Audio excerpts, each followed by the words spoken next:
Hello and welcome to the Cyberden with me, your host, Jake the Voice. And we've got a brand new guest right here to chat to. Please say hello to head honcho of industrial metal band PIG and recurring member of KMFDM, Raymond Watts. Thanks for coming, mate. Hello. Nice to be with you. Now, Raymond, please tell everyone listening, what got you into making music? You know, the usual bread and butter question. Well, I suppose when I was a teenager in the mid-70s, it was a very different time, obviously. And, you know, I came from a sort of suburban wasteland and there was fuck all going on. And music seemed to be the flagpole that, you know, I could run my colours up and, you know, find a tribe of people who were vaguely like-minded, and it was stimulating, and it probably served a kind of much, obviously music is music and it's great, but being part of this sort of little punk rock tribe that was around then, you know, 76, 77, 78, when I was like 16, it represented more than just the music. It represented something that I felt I could, you know, hitch my wagon to, and that obviously was being part of a band and doing it yourself, and used it as a, you know, the coattails on which I could ride with and on to get out of the suburban hellhole I was living in as like a teenager, you know,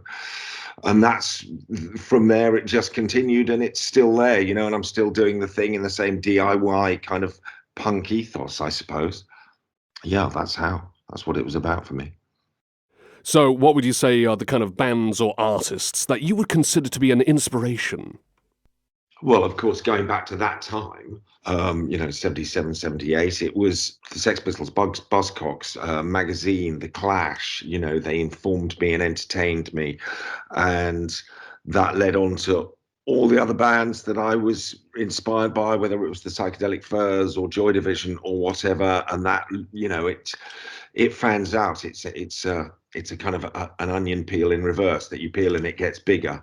And you know, whether it's Scott Walker or Wagner or Puccini or Mountain or Slayer, it's an endless feast for me, really. It's music has been, you know, the thing that I've followed my whole life and been a part of my whole life. Although I did have a real job once for 3 weeks in 1980, and that's how long it lasted. So collecting vegetables for a nightclub in Mayfair in London, and that was it. You probably would have lasted longer than me doing a simple job like that. Even that sounds like the kind of thing I'd probably end up stumbling over and mucking up. But hey-ho. Nevertheless, anyway, let's talk about then the early days of around the 80s, especially, you know, when you were working on the some of the albums for KMFDM. So what was it like working on music around that era? You know, before the internet, before all these complex kind of synthesizers were popping up and recorders and stuff like that. What was it like? Well, I mean, we'd worked with synthesizers and early drum machines. I think we had a CR78 and then a TR808 and a 909 and 101 since from about 1980, 81. And before I moved to Germany in about 83, 84. I'd spent 6 months in 1981 in a sort of post-punk wannabe pop band in Japan, which made me feel really yucky. And I managed to get some money out of them, and I bought myself an 8-track machine, came back, set that up, and started working with some bands on some bizarre, like Psychic TV and Einstürzen and Neubauten. And through those guys, I joined a band based in Hamburg from the Neue Deutsche Welle, the German new wave, called Abwärts, and moved to Hamburg and set my 8-track studio up there. Started working with a lot of the underground bands. At that time, in about 84, I was part of a band called Zoskia, which was a Psychic TV splinter band, industrial band. I was working for Neubauten, who were kind of one of the seminal industrial bands, and started writing some PIG stuff. Hooked up with a guy called Sasha Konietzko and Enesh, who we worked on a first KMFDM record, and I put some PIG tracks into that because they didn't have enough material. A song called What Do You Know Deutschland, The Unrestrained Use of Excessive Force were basically PIG 4 songs I put into that project. And it was fairly, you know, mucking around and making noise in the studio. We had sort of access to crude early samplers. Well, I hadn't access to a crude. I had one, a sampler, and it went from there. I got a bit bored with that. I wanted to do a bit more experimental stuff. I got more involved in the Pig thing, left the KMFDM fold after a couple of albums, started working with other bands like Fetus and co-writing with that guy, Jim Thirlwell, a project called Steroid Maximus, doing more kind of experimental stuff. And I mean, I don't really know how to answer that question. What was it like? It was like what it was. It was the only thing to do. It felt totally normal. And it turned into something that people term as part of the industrial rock genre, although I think that's just sort of lazy labeling from my point of view, I would assume. Yeah, if that's any answer, that's what it was like. It was just like I was staying up late, I was taking a lot of drugs, I'd be in the studio a long time and making a filthy racket most of the time. So how did the composition process go down back then? And what was the general goal with the compositions and also coming up with the lyrics as well, both for, for all of these kind of projects you work on, especially KMFDM and PIG? What was it like? Well, the compositional process was, I've never really considered myself, especially back then, like a songwriter in that way where you could just pick up an acoustic guitar. I was more like constructing things from different elements. I'd sample metal guitars, I'd sample Shostakovich and Stravinsky and sort of create something in a more, like my studio was called the building site back then because it represented the way I was constructing things that turned into songs that became on, that were albums. And it was more like a building process. I saw it as building from these sound elements, which I suppose was an influence of working with the Psychic TV guys at Neubauten, and me and Mufti from Neubauten had a side project called Rotting Sausage, which was more based on tape loops as well as samples. So it was more kind of constructing something new out of the parts of other things, I mean, obviously sampling is like common as muck and has been for decades now, but it was this idea of taking things from seemingly different genres and colliding them together to create something new. So there was a sort of destructive element in the creative process, the idea that you sort of break something to create something. The lyrics is something I've always been, I mean, I still do it every day. I'm writing, and as I was then, and I think that my approach to writing changed over time. But yeah, it was the same sort of thing. We used a lot of, maybe sometimes even not so many lyrics. We used a lot of, I was kind of quite keen on using cut-ups from obscure, crazy TV shows and televangelism and stuff, as people did a lot in the early 80s. Yeah, that was the process. So when would you say, especially, with KMFDM, since that seems to be, in comparison to PIG, which is a lot more underground, KMFDM has kind of, I'd say, reached kind of, you could say bigger heights or perhaps bigger audiences as a result. When do you think it was that particular, a particular release or a particular date or time when you thought that that KMFDM especially kind of cemented itself in industrial metal kind of scene, that kind of field? I don't know. I mean, I've never, to be perfectly honest, I got bored with KMFDM and left after 2 albums, like I said, because I wanted to push boundaries a little bit more for me. Whoever I'm working with, I have other projects in Japan called Schwein and Shaft and Pig, and whatever I write, it's like me writing as Pig, and I don't tailor my writing for different bands. So when I rejoined them I just reissued a thing we did in '94 when I worked with Gunter Schultz and Sasha Konietzko on a record called Sin, Sex and Salvation, which is like described as it was a Pig KMFDM EP. And then after that, I rejoined to write with them a record called Nihil. And to me, I'm just like writing Pig stuff. Of course, Gunter was instrumental on Nihil, which I think opened it up to a new audience because I wrote songs like with them called Brute and Juke-Joint Jezebel and Disobedience, particularly the former two, reached a much larger audience because they had maybe more lyrical something, hooks, vocal hooks, I don't know, and they were licensed on movies and TV shows and stuff like that. So that's why I think that probably was able to cast the net to an audience who hadn't come across that sort of stuff before.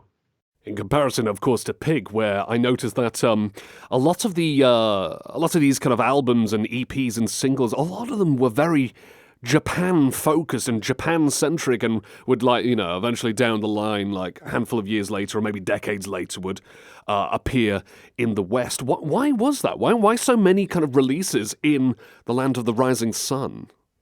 Because I loved it there. Like I said, I was 19 when I first went there for 6 months with a band called the Clones. That we didn't do anything, but we played in clubs. I had a little apartment there. Japan was quite a different place. It was a lot further away then than it does now, and it was pretty wild to be there. And I always loved it, and I made some good friends there when I was, young back then in '81, and so. I was really keen to get Pig onto a Japanese label and not signed as a license, but as a domestic artist. I wanted to do that. So I was also musical director for another band and did a few tours out there in the early 90s and went onto a label and got Pig onto a label called Alpha, which was a big indie back in the day. And I mean, also they had quite a lot of money and they were quite into experimental, weirdly enough, bands like Pig. Well, they quite like Pig, and my A&R guy there then took me to another label. He moved to JVC Victor, which was a big label, and we went to there. And then I went to BMG with a project of mine called Schwein, and I was in another band called Schaf with Japanese guys. I really liked playing there. I liked being there. I liked living there. I was there a lot, and so I wasn't really so interested in getting stuff to Europe or America, although it did. Trent Reznor licensed one of the records called Sensation for his Nothing.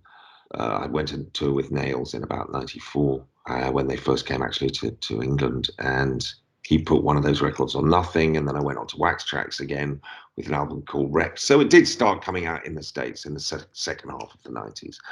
And I'm in the process of relicensing those records, so they get a proper release, because they were never really out and they haven't been available on any of the platforms, what do you call them, streaming platforms, if that's an answer. Yeah. So there's a bit of a long, convoluted answer, but yeah, that I was always, the long and the short of it is, I really loved Japan and I really had good friends there, and it was great recording there and working on other projects as well. It's glad to know that you're going to be getting these re-released, especially on streaming services, because I do a bit of archiving, and that includes trying to find like rarities and rare kind of tracks by Pig and just uploading them to YouTube, just to say, look, if no one else is going to upload them, I might as well do it first. Kind of thing. Cool. When it comes to actually releasing which tracks you actually wanted as singles, whichever labels I was on, when I was on Wax Tracks or Alpha or JVC or whoever, nobody ever said, oh, you've got to do this or you've got to do that. I was always, the thing, a lot of artists go, oh, I didn't want to be under the yoke of a major label and them telling me what to do. I've never had anybody tell me what to do ever. They give me money, I make a record, and then I say, I think that one might be good. And nobody says, oh, I don't want that, or go and make something more commercial. That has never happened to me ever. I just sort of work with them and I say, what do you think about this? Or here's a record. I would never do them demos. I just say, here's the album. There you go. So usually it's just like I just decide what we were going to do. And so I've always had complete and utter carte blanche and freedom. Maybe it's a detrimental thing. Maybe I should have had somebody saying, make that more listenable. Fuck knows. Well, it's definitely resulted in some interesting choices for singles. Like, for example, I can't exactly get away with playing something like Shit for Brains on Siren, or as much as I love tracks like Scumsburg, which I was actually listening to on the way to this interview, one of my favourites. No chance of slipping that in the airwaves without having the boss just peer and go, Jake, pack your things, get out. So, anyway. So, I did read about online when I was kind of like, doing research about previous interviews you've done. And of course, you mentioned before about, struggles with addiction in the past. And I believe you mentioned in one interview that was kind of like one of the reasons why there was just such a big gap between that last Pig release in roughly around the 90s, I think. And then, of course, all of a sudden, then you start making more music again. I think the last one was actually in about 2003, and that's when I sort of just wrap things up. I was just sort of done. It had been so fucking full on for me. I mean, apart from, having multiple addictions going on, I'd been working a lot, not just doing remixes and but Pig, I did a lot of shit with KMFDM in the 90s. I did a lot of fucking Shaft. I did a lot of Schwein. I did a lot of touring. It was like, was in my studio, and then I was in Tokyo, and then I was in America, and then, that kind of thing. And actually, I just kind of went, where, what am I, I actually always wanted to do stuff. And when I didn't want to do stuff, I just stopped. I didn't want to just plow the furrow for the sake of plowing it. And I found that making music wasn't compatible with my lifestyle at that time, because I don't think you should do stuff unless you really feel like it. And a lot of people just churn out the same old derivative shit all the time. Now maybe some people might think I'm doing that, but at least I will be wanting to do it and try not to make it too derivative. And and having a massive drug habit is a fucking full-time job. They say your life gets unmanageable, but it's actually like managing a little fucking corporation, especially when you're on tour, making sure that you've got everything organized and you're not going to be left high and dry without no supplies. So yeah, it's been and I suppose when I came out of rehab, things started happening, and suddenly it was like, oh shit, let's make a record. And I had great people around me, like, well, the first record I did after 12 years as a big record, Zemar, keyboard player from Combi Price, came in. He just got on a plane, flew over to London, and sat with me until we, spat out the gospel. And then, I had Ben Christo from the Sisters came in and played guitar, and Mark Thwaite, who played guitar with Peter Murphy, and people have come in and sort of just gone. Currently working with Jim Davies, who used to be part of the Prodigy Pitch Shifter crew. He's been doing some co-writing on the new album with me. I mean, a lot of people I've been lucky enough to work with, and that makes it really exciting and really great fun. So it used to be a lot more just me plowing away, doing records like Praise the Lord, where, every single note was written and played by me. And now it's a lot more. There are, I still work with Enesh and Gunter from KMFDM and Steve White and various people. But yeah, there are more people. There are a lot of people, visual people, Mark Griffiths and Gabrielle Edvey and all these people. And very much, there's quite a few people in the PIG congregation now that all are there at various times. It's more fun that way. You just answered about 3 of my next questions in all in one go there, bugger.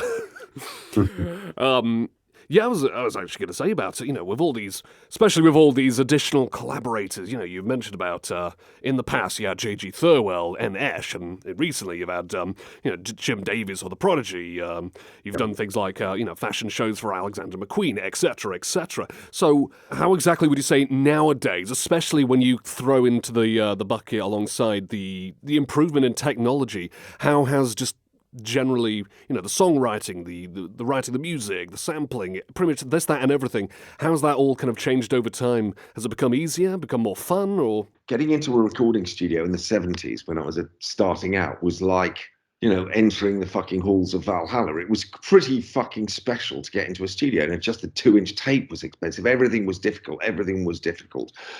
Just when I started off with I think we had a 4-track first, and then I got a 1/2-inch 8-track, and things were very crude, and one synthesizer for that. I think I did the first KMFDM thing with those guys with a 101, and I think Sasha might have had a 909. Can't remember, or maybe that was a bit later actually. But there was a lot less, and I think when the sort of democratization of the creative process became more democratized. You buy a laptop now, it's kind of got a fucking multi-track recorder in it and all the soft synths you could possibly need for nothing. I think at first when that happened, it made me think, fucking hell. The ease of access to recording made me feel at one point, I think, like it was just diluting the specialness. But now I think it's great, the specialness of the magic of the creative process. Like anyone can do it. But of course, that's great. It was just that I'd only known it in that way, that it was quite a difficult path to tread to get into a studio. Now, of course, I think it's fabulous. And you better have something half decent to say if you're going to do it. That's the great thing about it, anyone can do it. And I suppose a lot of stuff gets lost through the cracks, as maybe PIG does. I don't know on one level. But I think certainly less, it was more back then, because you had to push the envelope and push the boundaries a lot more. When you've got one SH-101 synth and a drum machine, you tend to wiggle the knobs a little bit further than when you've got 1,000 presets on one synth that you just dial up at the click of the fingers. We got another question here about, actually it was about COVID-19, of course, the bloody pandemic being an absolute pain in the backside for creative types all over the world a few years back. So how did this kind of affect working on, tracks for Pig and pretty much any other kind of work that you were doing at the time? Not at all, actually, because I was in the middle of an album when that thing landed, and nothing changed on the day to day. It was just me on my own in a room, sending files to people and getting files back. And they were like, NS would be in Berlin, and he'd just be in his little room sending shit back to me. Michelle, vocalist who works a lot with me, who's in Sydney, same thing. So actually, the initial landing of COVID didn't change the way I worked at all, which was a blessing, obviously. So no, the long and the short answer is it didn't really affect me that much when it landed. But I always got, obviously, when I wasn't working in my studio, life was very different because there weren't places to go. You know, everything was sort of shut down. And I always got sort of slightly peeved when people I know would go, oh, I had a really great time during lockdown. I was going, fucking shit for everybody else, you know, apart from the sort of the human cost of the thing on physical terms. Anyway, I didn't. I was luckily able to just go on beating my drum in my studio, creating Pig stuff. Now, there have been some numerous remixes of various Pig tracks, so how would you describe the remixing process? Like, you know, you've done remixes of your own Pig tracks, and of course had outsourced music to other people to do remixes of as well.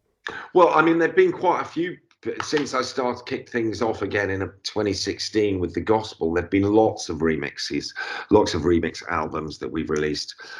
Yeah, Painkiller, Swine and Punishment, all those. I think there were 2 remix CDs from the Risen album and various things. We've got another one that's been meaning to be launched for some while now, remixes from the Merciless Light album. And I mean, to be perfectly honest, I love it. It's great. You send off some bits and pieces from a song and you get something fabulous that comes back most of the time. And more often than not, when hand on heart, a lot of remixes come back to me and I go, fuck, man, I wish I'd done that song like this. Why couldn't I do it like that? And that's the most fantastic thing when you hear what somebody's taken with your vocal and they've built completely new music around it, and I'm just like, often I'm really in awe and just think, honestly, I'm literally going, why couldn't I do it like that the first time? But that's great. Yeah, it's great that people can see something else and bring it to market, so to speak. And hey, if Pig ever needs additional remixes for future releases, I know this great remixer. He's a DJ as well. He's got a cool voice. What's his name? Jake the something the voice. Right, I wonder. Yes, that will be borne in mind, certainly, Jake. I'll let you know if I ever figure out who that chappie is. Maybe.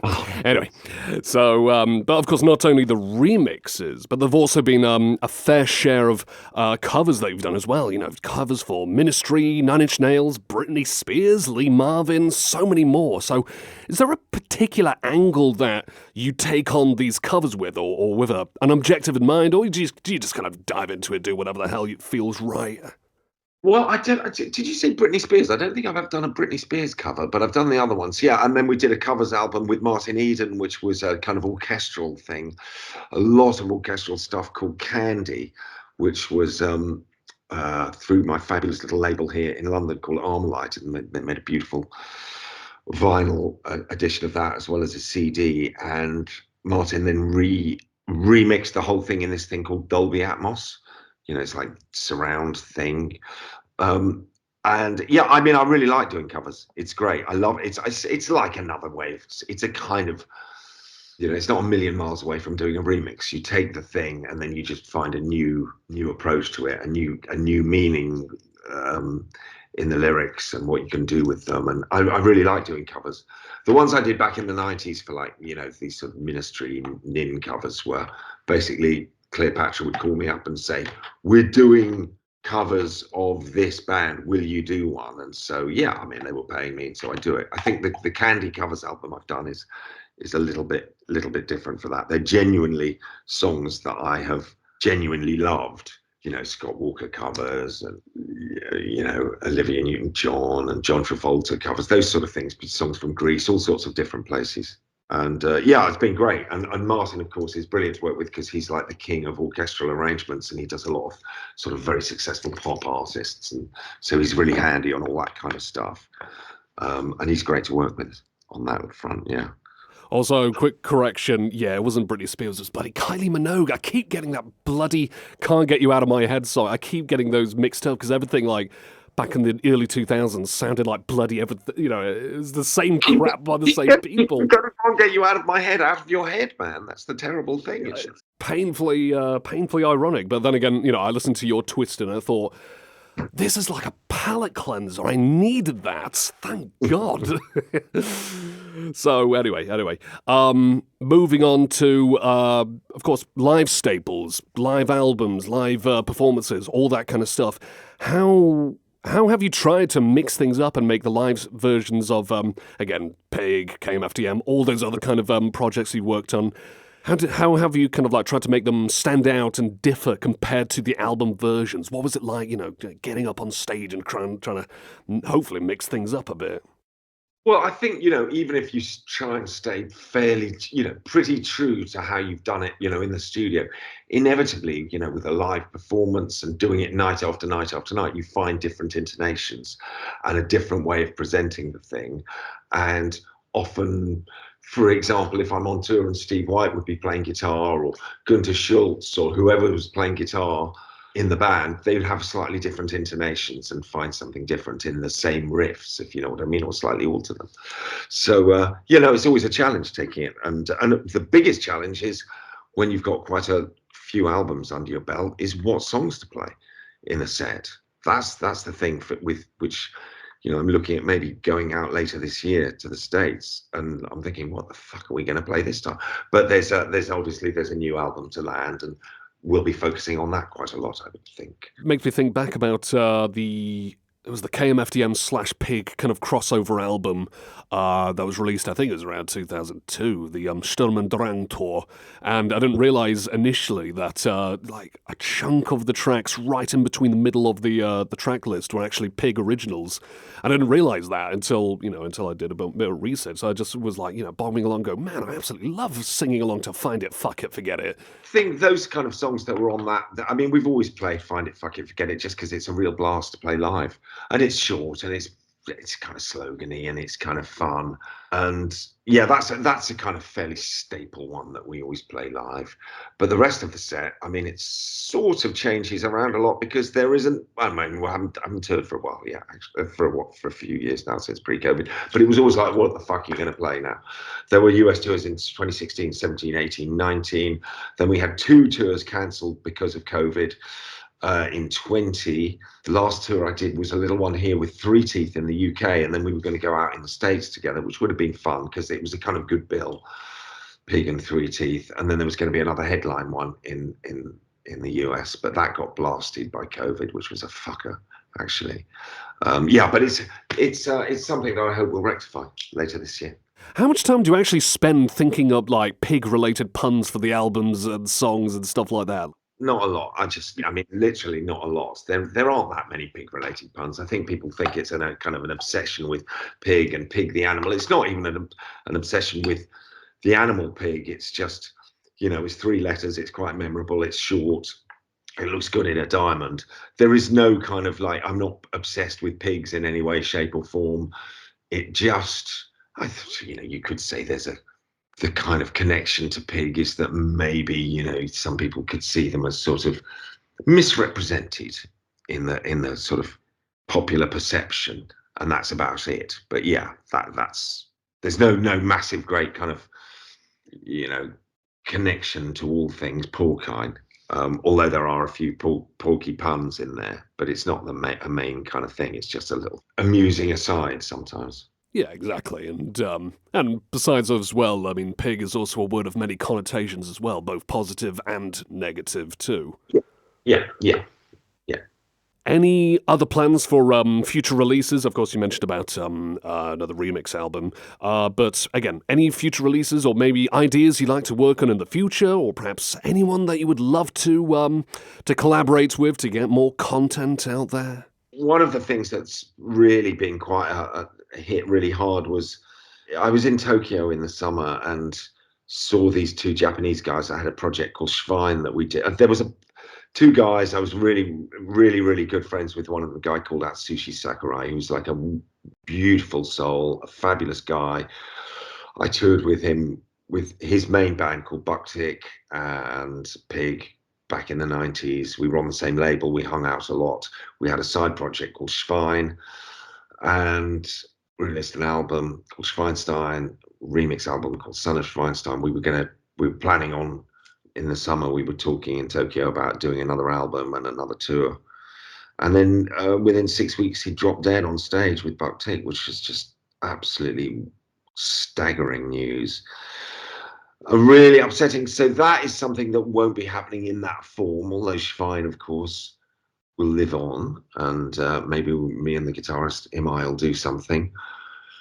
But yeah, and there's a new Pig album that's been completed and is ready to launch, and some other stuff that I'm writing with Jim Davies, looking at maybe re-releasing some of the old stuff. I'm always thinking about trying to get some of the shit I wrote for McQueen out, but there are lots of legal things with that. But yeah, there are all I sort of have a few other little irons in the fire.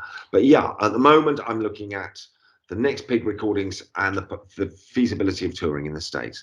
But of course, you know, small band like Pig, it's a lot to organize, you know, and a lot of financial risk, but it's great fun. I love America. It's the best of everything and the worst of everything in one. So, and it's a great place to play, and that's our kind of natural. That's our sort of natural habitat in a way for Pig at the moment, it seems. Yeah, lots to do. You know, I remember seeing on YouTube that you uploaded, I can't remember how many years it would go, it was maybe 1 or 2 years ago, that you ended up like recording yourself doing like a spoken word poem on camera into the microphone. And it kind of, it got my brain jogging a little bit, thinking, have you ever thought about any other kind of non-musical projects that you've ever wanted to? Like maybe, have you ever wanted to release an anthology of poetry, perhaps in the style of your writings that you've done with Pig? Or yeah, well, like I said, I mean, the words are kind of quite really important to me, and I love words, and it has been suggested by lots of people that, I mean, I quite like doing the spoken word thing, sort of just spoken word versions of songs and just maybe writing some music concrete underneath or whatever. And some people have suggested releasing those things. I don't know, I'll probably do a few more actually to tie in actually with the release of the next album. Yeah. So that, in answer to your question, there is always that ongoing discussion. Armour Light, my label in London, express it and kind of encourage me to release that stuff. I haven't done it yet. Metropolis, I haven't talked to about it, my label in America. But yeah, there are ideas sometimes to do that, but there's always something else getting in the way. All right, so let's talk now about favourites. What would you say are perhaps some of your favourite Pig songs, KMFDM songs, Schwein songs, maybe the remixes, albums, just in a broader sense, any of these things that you've worked on, what would you say are your favourites and have stuck out to you? With Schwein, there's a song called Lard, Lips and Liquor, Spank the Monkey. I think Spank the Monkey's, yeah, I'm kind of fond of that, Lard, Lips and Liquor. I'm fond of stuff I wrote for KMFDM like Juke-Joint, Disobedience, Brute. With Pig, There Are Too Many to Mention, Symphony for the Devil, My Sanctuary, Blades. In more recent times, stuff off the Gospel I really like. I mean, really, there are so fucking many. But of course, my current favourite is the stuff from the new album. I really like The Merciless Light, which was the previous album I did. There's all of that. I'm very proud of that one. I'm proud of all of it, actually. Even the old stuff that is really pretty. It's funny, people go, oh, Sensation and Wrecked are the great albums, they're great. But I listen to them and I go, oh, really? I think my favorite is always probably the most recent stuff. You know, I don't sit around listening to it, but it's the stuff that is coursing through my veins. So it feels like the blood to me, and that's the shit that feeds me. So, and you know, and already I'm actually thinking of the next stuff to do. And that is the way I really want to be. I want to be, you know, I kind of enjoy the process of doing it, but when it's done, I'm thinking about the next stuff is always more exciting because it's coming down the track. It's the stuff. My favorite stuff is the next shit that hasn't been written yet, I think, is the answer to that. A timeless classic answer, I've heard many artists say. But hey, at least you've made it damn clear why, of course. Also, I find it a little ironic because when I chatted to Sasha K a month or two ago, interviewed him, and teased him about Juke-Joint Jezebel, because I know he absolutely fucking hates that song with a burning passion, despite it being like one of KMFDM's like biggest hits. And then I speak to you and said, yeah, I'm proud of that one. That was great. I just love that kind of. First I've heard about it when I remember back in the day, he'd come running up to me, rubbing his hands and saying, "Do you know how much money that song's making us?" Well, him actually, but I was unaware of that. Maybe a little bit of a different narrative going on there for public consumption. Could be the bloody newspapers and Wikipedia and all that stuff telling me otherwise. I don't know, but he seemed to get a chuckle out of it when I brought it to him. No corrections either, but hey-ho.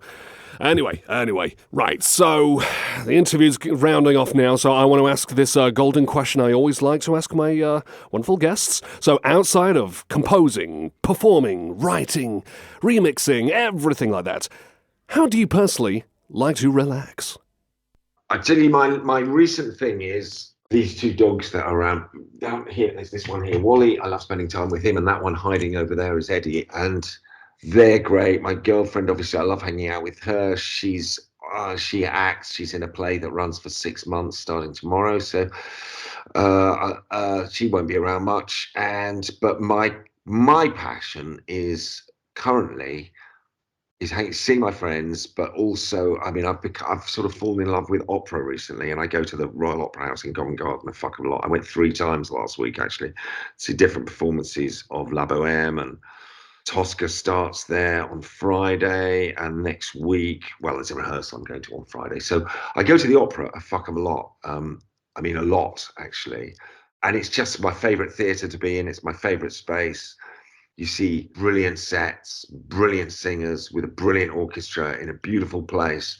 And it is so fucking elevating for me and sublime. And that is my favorite thing, actually, is going to the opera. Well, Raymond, let me just say thank you so much for coming aboard. It's been an absolute blast chatting with you and picking your brains. Thank you so much for having me on. It's been an absolute joy talking to you. I really hope that you get can make some sense out of my dirty waffle. But yeah, it's been an absolute joy. Thank you for having me on here. Before we properly round off the interview, is there anything that you'd like to say to all your fans? Look out for the new record. Well said. And I'd personally like to thank all of my wonderful listeners out there for tuning into another rather beautiful interview right here on the Cyberden. So, Raymond, good luck with all the upcoming releases, and I'm going to be keeping an eye out especially for all those absolute bangers that are going to come out. Okay, you take care. It's been a joy talking to you. Thanks ever so much again.